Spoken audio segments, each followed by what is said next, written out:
Section 7.1, area between curves, page 1. So first thing what we're going to do is just talk about the length of an interval, focusing on the bigger value minus the smaller value. So really the rightmost value subtract the leftmost value. So in this particular problem, we can see a 1 and a 7. So 7 minus 1 is 6, and we can notice 1, 2, 3, 4, 5, 6 units in this interval.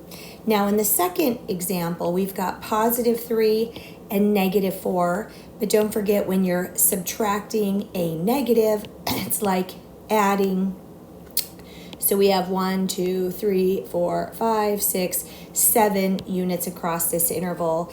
And in the last problem, don't forget that negative 8 is actually smaller than negative 1. So negative 1 plus 8, you know, is 7. Or you could, of course, notice a 1, 2, 3, 4, 5, 6, 7 units. Even though these are both 7 units, the distance looks different because, as you'll notice, the markers don't actually line up. Now, the reason we're discussing that is to lead into the concept of using integrals to find the area between curves. So in this particular first example, all I was originally given was this picture. So I went ahead and labeled the curve f of x. Because I want the area from the curve down to the x-axis, then I'm going to determine that we start at point A, we end at point B, and I can use integral notation from A to B of that function about the x variable to find the area under the curve for the shaded picture. Now notice the next example to the right is a little bit different. Even though we're finding area under the top curve, we're not going all the way down to the x-axis. So we still can see the areas between a point A and a point B. So we will take the integral from A to B, but we want to start at this uppermost f of x function, our top function, and we only want to take the area until we get to the end of our interval, kind of tying back to what we were doing up above. So only the area from the larger y value down to the smaller y value. So we end up, instead of subtracting the smaller number, we're subtracting the smaller function per se. And of course, since we have an x variable, it's dx. Just to help clarify what happened in this problem, think of it as we're really finding the area from F all the way down to the bottom. And technically, you could have thought of finding the area from G to the x-axis. But then what we did is we removed that portion from the larger graph to be left with only the interval in between. So hopefully that connection's clear.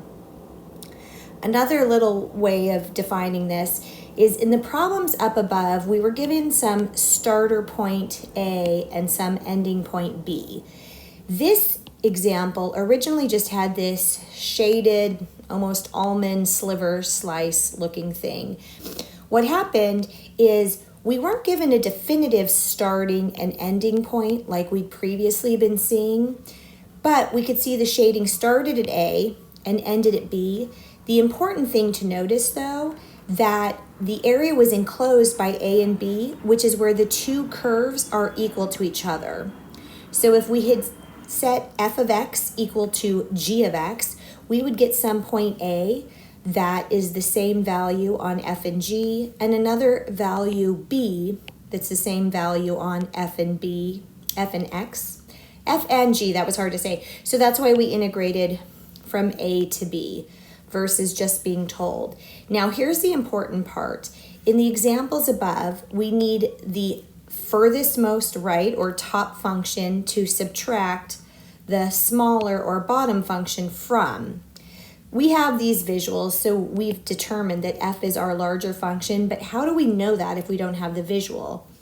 In the example previously, you could have picked some value, even the starter point, and seen what the y value was for g of x, and seen what the y, these are supposed to be arrows to the y-axis, what the y value is for f of x, and you could determine the uppermost function. Here, if I took the endpoints, I'm going to get the same height for both of the endpoints.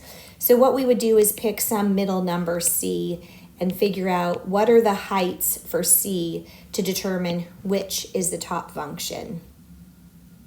This next example is quite interesting because what will happen is you'll notice there's no top function throughout the whole shaded region. Over here on the left, the f of x function is the uppermost, but over here towards the right, the g of x function is the uppermost function. And actually we have a third function, h of x, which is this horizontal line across the bottom. So there's two ways we could approach this. We're still going to go ahead and set both functions equal to 0, but not to find our start and stop point, but really to find some point in the middle where the graph transitions from f of x being above the h of x function to g of x being above the f of x function. So we're going to go from a to, well, whatever that middle value is. In this case, it's actually b, to give us this triangle that is only shading between f and h, where f was on top. We're adding, because we have a second piece, which is this other kind of triangular or quarter circumference looking shape, where we can see that g of x is above h of x. Forgive me. And we can also see we would have to set h and g equal to find this value, and f and h equal to find the a value. There's a second option, but we're going to come back to that in a minute, because let's look at this third example. When you go to find this shaded region, when you go to test which value's on top, if you said, oh, the shading starts at some point lowercase a, when I plug it in, I actually get two y values, two h's. Notice this graph is not passing the vertical line test. So I may be using the phrase function, but it's not actually a function, but it's an equation that we're working with, a curve. So because the top function is essentially also the bottom function in this case, we no longer can think of those vertical rectangles for finding the height. Instead, we're going to kind of turn it on its side and think of horizontal rectangles that are going from this vertical line, g of y, I'll elaborate on that in a minute, and up to our f function or our f curve.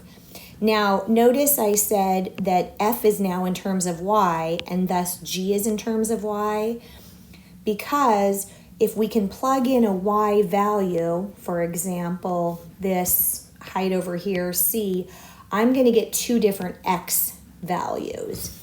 So when I go to integrate, if I'm doing horizontal rectangles, then we're actually going from this starter, well, b is the end point, but starter point a, my first height, to b. So notice we've changed it to capital A and capital B, because this is the region that we are shading in between.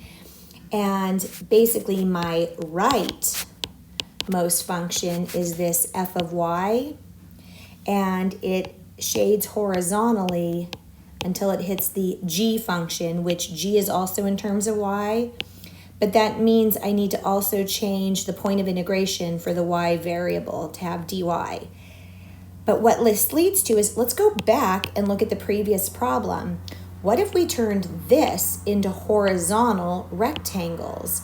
Then what ends up happening is we start shading from some y height of capital A up until another y height of capital B. So I can change my integration from lowercase ab to uppercase ab. And who is the rightmost function? Well, when I pick some value over here like capital C, and maybe it's a height of 5, and I plug this in, one function's going to give me an x value of 2, whereas another one's going to give me an x value of, I don't know what that is, like 6.5. So I know that this becomes my rightmost function minus the leftmost function. And again, I'm letting the reader know we're now integrating over the y variable instead of the x variable.